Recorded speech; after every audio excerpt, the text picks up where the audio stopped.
ये कहानी शुरू होती है मंगोलिया के डेजर्ट से। ये ईस्ट एशिया का सबसे बड़ा रेगिस्तान है। यहाँ पर एक कंपनी आई होती है जो यहाँ पर तेल निकालना चाहती थी, लेकिन उनकी इंफॉर्मेशन गलत होती है। यहाँ पर कोई तेल नहीं होता और अब ये सब के सब वापस जा रहे हैं। इन सब को वापस ले जाने के लिए यहाँ पर एक प्लेन भेजा गया है जिसके पायलट का नाम फ्रैंक होता है। उसके साथ उसका को पायलट भी होता है। ये दोनों के दोनों यहाँ पर जितना भी सामान है और जितने भी एम्प्लॉयज हैं, इन सब को लेकर यहाँ से बीजिंग जाएंगे। ये सब के सब प्लेन में बैठ जाते हैं और बीजिंग के लिए निकल पड़ते हैं। और तभी इस बहुत बड़े रेगिस्तान में तूफान आना शुरू हो जाता है। फ्रैंक का जो को पायलट होता है वो बोलता है कि हमें क्या करना चाहिए। फ्रैंक कहता है कि अगर हम वापस गए तो हमें फ्यूल के लिए इंतजार करना पड़ेगा, क्योंकि दोबारा उड़ान भरने के लिए हमारे पास फ्यूल नहीं है और उसमें कितना वक्त लगेगा मुझे नहीं पता, इसीलिए हमें आगे बढ़ना होगा। इसके बाद फ्रैंक अपने प्लेन को और भी ऊपर ले जाता है ताकि वो रेत के तूफान से निकल पाए, लेकिन यहाँ पर इनका प्लेन ओवरलोडेड होता है। ये तूफान में फंस जाते हैं। साथ ही रेडियो की मदद से राब्ता करने की भी कोशिश करते हैं, लेकिन इनका राब्ता नहीं हो पाता और रेत की वजह से इनका एक इंजन खराब हो जाता है। फ्रैंक कहता है कि मुझे इमरजेंसी लैंडिंग करनी होगी और वो इमरजेंसी लैंडिंग करने के लिए प्लेन को नीचे उतारना शुरू कर देता है। लेकिन ये लैंडिंग इतनी आसान नहीं होती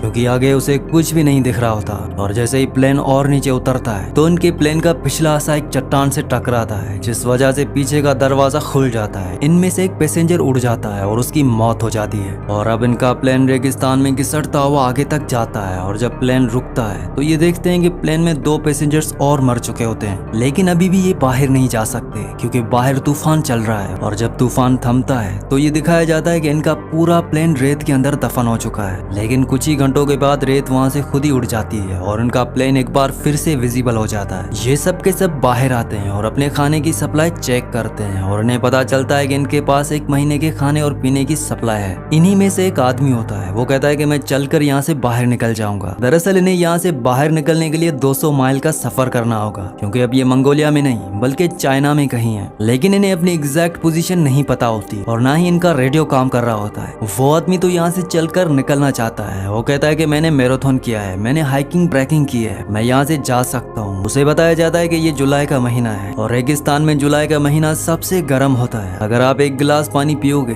तो कुछ ही मिनटों में तुम्हारे जिस्म में पसीना बनकर 10 गिलास पानी निकल जाएगा। वो कहता है कि मैं सिर्फ रात को सफर करूंगा। उसे बताया जाता है कि लेकिन तुम्हें रास्ता पता नहीं चलेगा, क्योंकि यहाँ पर जो पहाड़ियाँ हैं वो मैग्नेटिक है और तुम्हारा कंपास कभी भी काम नहीं करेगा, इसीलिए तुम गोल गोल घूमकर बार बार एक ही जगह पर आ जाओगे। इसके बाद उसको समझ आ जाता है कि वो यहाँ से इस वक्त अकेला नहीं निकल सकता। अब उसी रात को जब ये सब के सब प्लेन के अंदर सो रहे होते हैं तो बाहर तूफान चल रहा होता है और तभी इनमें से एक आदमी जिसका नाम डेविस होता है वो बाहर टॉयलेट करने के लिए जाता है और जब वो वापस आ रहा होता है तो उसका पैर पत्थर से टकराता है, जिसकी वजह से वो रेत से लुढ़कता हुआ नीचे की ओर चला जाता है। तूफान में उसे चारों तरफ कुछ भी नजर नहीं आता और ये रास्ता भटक जाता है। हालांकि वो मदद के लिए चिल्लाता भी है, लेकिन कोई भी उसकी आवाज नहीं सुन पाता। सुबह जब सब उठते हैं तो वो देखते हैं कि उनका एक साथी डेविस गायब है। वो उसे चारों तरफ ढूंढने की कोशिश करते हैं, लेकिन उसका कुछ भी पता नहीं चलता क्योंकि वो रेत में दफन हो चुका होता है। और इस बात से सब के सब परेशान होते हैं। इसीलिए इनमें जो लेडी होती है वो पायलट फ्रैंक के पास जाती है। वो फ्रैंक से पूछती है कि कोई हमें यहाँ पर बचाने के लिए आएगा, इसके कितने % चांसेस हैं। फ्रैंक कहता है कि सिर्फ 5%, लेकिन हम यहाँ से निकल नहीं सकते क्योंकि हम रेगिस्तान के बीचों बीच में हैं। हमारे पास खाना और पानी बहुत कम है और इतने कम खाने और पानी के साथ अगर हमने चलना शुरू किया तो ये सब का सब 2 दिनों में ही खत्म हो जाएगा और हम में से कोई भी नहीं बच पाएगा। हालांकि इस बात के चांसेस बहुत कम है कि कोई हमें यहाँ पर ढूंढने के लिए आएगा, लेकिन मैं ऑप्टिमिस्ट हूँ, इसीलिए मैं यहाँ पर इंतजार करना प्रेफर करूंगा। वहीं बाहर जो लोग होते हैं धीरे धीरे उनकी उम्मीदें भी टूटना शुरू हो जाती हैं कि कोई उन्हें यहाँ पर लेने के लिए नहीं आएगा। इसीलिए इनमें से 2 लोग यहाँ से जाने का फैसला करते हैं और साथ ही अपने साथ कुछ पानी भी ले जा रहे होते हैं। तभी फ्रैंक कहता है कि यहाँ से पानी कोई नहीं ले जाएगा और पानी की वजह से इनके बीच में हाथापाई हो जाती है, जिस वजह से पानी गिर जाता है। यहाँ पर एक आदमी होता है जिसका नाम एलिट होता है। वो उनके पास आता है। वो कहता है कि मेरे पास एक आइडिया है जिससे हम सबकी जान बच सकती है। मैं कई दिनों से इस प्लेन को ऑब्जर्व कर रहा हूँ और हम इस प्लेन को रिबूट करके एक दूसरा प्लेन बना सकते हैं। फ्रैंक उसे पूछता है कि तुम प्लेन के बारे में क्या जानते हो। एलिट कहता है कि मैं प्लेन डिजाइन किया करता था।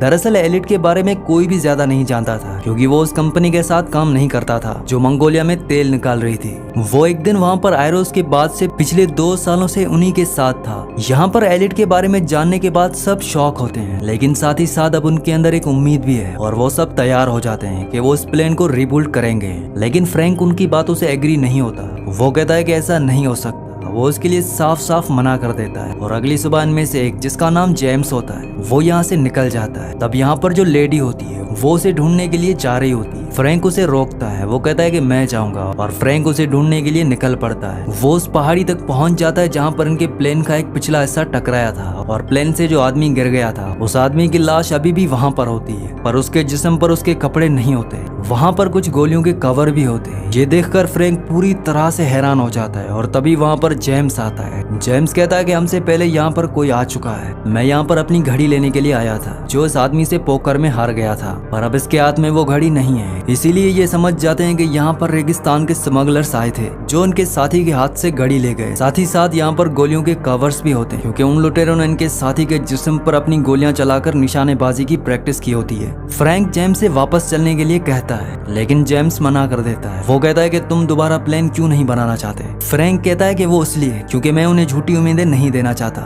ऐसा कुछ नहीं होने वाला। जेम्स कहता है कि इस दुनिया में हर एक इंसान प्यार चाहता है, और अगर हम किसी को प्यार नहीं दे सकते तो हमें उसे उम्मीद देनी चाहिए। अगर हम उसे उम्मीद भी नहीं दे सकते तो उसे वो करने देना चाहिए जो वो करना चाहता है। जेम्स की बातें सुनने के बाद फ्रैंक इन लोगों को प्लान बनाने में साथ देने के लिए राजी हो जाता है, बावजूद इसके कि उसे पूरा यकीन है कि प्लान नहीं बन सकता। ये दोनों के दोनों उस जगह पर आ जाते हैं जहाँ पर इनके बाकी साथी हैं, और अब ये सब मिलकर प्लेन बनाना शुरू करते हैं। ये दिन में काम नहीं करते क्योंकि यहाँ पर बहुत गर्मी होती है, इसीलिए पूरी रात काम करते हैं। पर इनकी परेशानी तब बढ़ जाती है जब एक रात को इनका वो फ्यूल जो इन्होंने आग जलाने और जनरेटर जलाने के लिए रखा होता है, उस पर वेल्डिंग करते हुए चिंगारियां गिर जाती हैं और एक बहुत बड़ा ब्लास्ट होता है। हालांकि इस ब्लास्ट में किसी की जान नहीं जाती, लेकिन इनका सारा का सारा फ्यूल बर्बाद हो जाता है। अब इनके पास उतना ही पेट्रोल, मतलब कि उतना ही फ्यूल बचा है जिस पेट्रोल से ये यहाँ से निकल सकते हैं। ये अब इसका इस्तेमाल नहीं कर सकते, इसीलिए अब इन्हें रात को नहीं बल्कि दिन में काम करना होगा। और दिन में यहाँ पर बहुत ज्यादा गर्मी होती है, लेकिन ये हिम्मत नहीं हारते। ये दिन में काम करना शुरू कर देते हैं। और अब जब इन्होंने प्लेन को रिबूट किया है, उसमें इन्हें एक विंग को जोड़ना है, और इनके पास एक ही मौका है। अगर ये विंग नीचे गिर गया तो ये कभी भी ऊपर नहीं आ सकते, क्योंकि इनके पास इतने भारी सामान को उठाने के लिए कोई भी क्रेन नहीं है। और अभी उसे धीरे धीरे ऊपर से छोड़ना शुरू करते हैं, लेकिन तभी वो जंजीर टूट जाती है जिसे इन्होंने उस विंग को होल्ड किया होता है। वो विंग बहुत तेजी के साथ नीचे की तरफ घिसटता हुआ जाता है और वो सीधा प्लेन से टकराता है। इस बात से सब हैरान हो जाते हैं। प्लेन के अंदर पहले से इनका एक साथी होता है जिसे उस विंग को एक बोर्ड से जोड़ना होता है, और तभी वो बाहर आता है। वो कहता है कि मैंने कर दिया।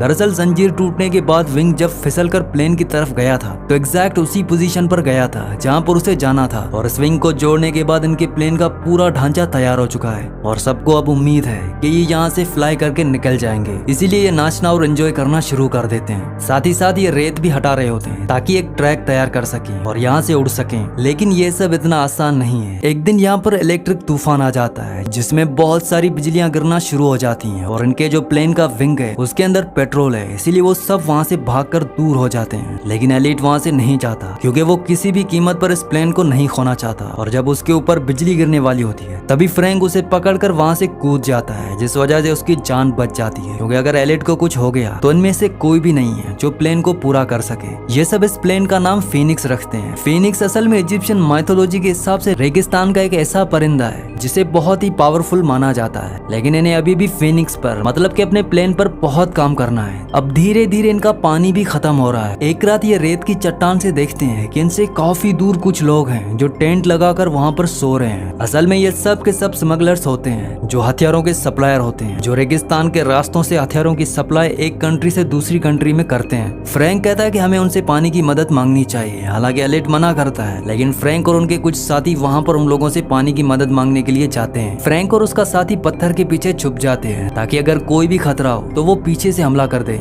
इनके पास गन भी होती है, और जब वो उन स्मगलर से पानी की मदद मांगते हैं तो उनमें से एक आदमी इन्हीं के एक आदमी पर गोली चला देता है। फ्रैंक और उसका जो साथी होता है वो पीछे से उन पर गोलियां चलाते हैं और उनके आदमियों को मार देते हैं, लेकिन एक स्मगलर वहां से भागने में कामयाब हो जाता है। हालांकि फ्रैंक के पास मौका था उसे पीछे से गोली मारने का, लेकिन वो गोली नहीं चलाता क्योंकि वो खूनी नहीं है। यहाँ पर जेम्स इन मरे हुए स्मगलर्स में से एक स्मगलर का हाथ में वो अपनी घड़ी देखता है जो उसके उस दोस्त के पास थी जिसकी प्लेन से गिरकर मौत हो गई थी। मतलब कि ये वही स्मगलर्स हैं जो पहले भी यहाँ पर आ चुके थे, और इन्हीं स्मगलर्स ने इनके मरे हुए साथी के ऊपर गोलियां चलाई थी। मतलब कि ये बहुत ही खतरनाक स्मगलर्स थे। इनमें से एक स्मगलर बच जाता है, वो जख्मी होता है, और ये सब उसे अपने प्लेन के पास लेकर आते हैं। हालांकि कुछ लोग चाहते हैं कि इसे मार दिया जाए क्योंकि इसने इनके साथी को मारा है, लेकिन फ्रैंक ऐसा करने से मना करता है और सबके बीच बीच में आर्ग्यूमेंट हो रहे होते हैं। तभी एलिट उसे गोली मार देता है, जिस वजह से फ्रैंक और एलिट के बीच में आर्ग्यूमेंट्स होना शुरू हो जाते हैं। एलिट फ्रैंक को ब्लेम करता है। वो कहता है कि तुम पायलट थे, तुम्हारी वजह से हम यहाँ पर फंसे हैं और तुम्हारी वजह से हमारे एक साथी की जान गई, क्योंकि मैंने मना किया था, फिर भी तुम वहां पर गए। और इस बात से फ्रैंक को गुस्सा आ जाता है। वो एलिट को एक पंच मारता है और अब एलिट इन सब से नाराज हो जाता है, क्योंकि उसकी ईगो हर्ट हो जाती है। वो कहता है कि मैं प्लेन नहीं बनाऊंगा, मुझे जितना काम करना था मैंने कर लिया। मैं यहाँ पर 10 लोगों के बराबर काम करता हूँ और तुम सब आराम करते हो। केली यहाँ पर उसके पास आती है और वो उसे कहती है कि तुम्हारे बिना हम इस प्लेन को नहीं बना सकते, हमें तुम्हारी जरूरत है। वो कहता है कि सब अगर मुझे रिक्वेस्ट करेंगे तभी मैं प्लेन को बनाऊंगा, और सबको उसे रिक्वेस्ट करनी पड़ती है, यहाँ तक के फ्रैंक को भी। फ्रैंक कहता है कि तुम यहाँ के बॉस हो, प्लीज इस काम को खत्म करो। इसके बाद एलिट मान जाता है। एक बार फिर से ये सब के सब प्लेन के काम को खत्म करने में जुड़ जाते हैं। एक दिन ये दूरबीन से देखते हैं कि जो स्मगलर यहाँ से भाग गया था वो अब अपने साथियों के साथ यहाँ पर पहुंच चुका है, पर वो लोग आगे नहीं बढ़ते क्योंकि वो जानते हैं कि इनके पास हथियार हैं। दरअसल स्मगलर्स के जो हथियार थे अब वो उन्हीं के पास हैं, लेकिन इन स्मगलर्स को ये पता है कि इनके पीने का पानी और खाना बहुत जल्दी खत्म हो जाएगा, और जब ये पूरी तरह से कमजोर हो जाएंगे तभी वो उन पर हमला करेंगे। वहीं अब ये और भी ज्यादा जोरों शोरों से अपना काम करना शुरू कर देते हैं और इनका काम खत्म हो जाता है। और तभी फ्रैंक को एक मैगजीन मिलती है, इसमें कई सारे प्लेन्स के मॉडल होते हैं और इन्हीं मॉडल्स को देखकर एलिट ने इस प्लेन का मॉडल बनाया होता है। और यहाँ पर यह सबको पता चलता है कि एलिट जो प्लेन्स बनाता था दरअसल वो बच्चों के प्लेन्स थे। वो छोटे छोटे मॉडल्स बनाया करता था, हालांकि वो उड़ने वाले होते थे, लेकिन आज तक कभी भी उसने एक बड़ा प्लेन नहीं बनाया। इस बात से सबको गुस्सा आ जाता है, खास तौर पर अयान को।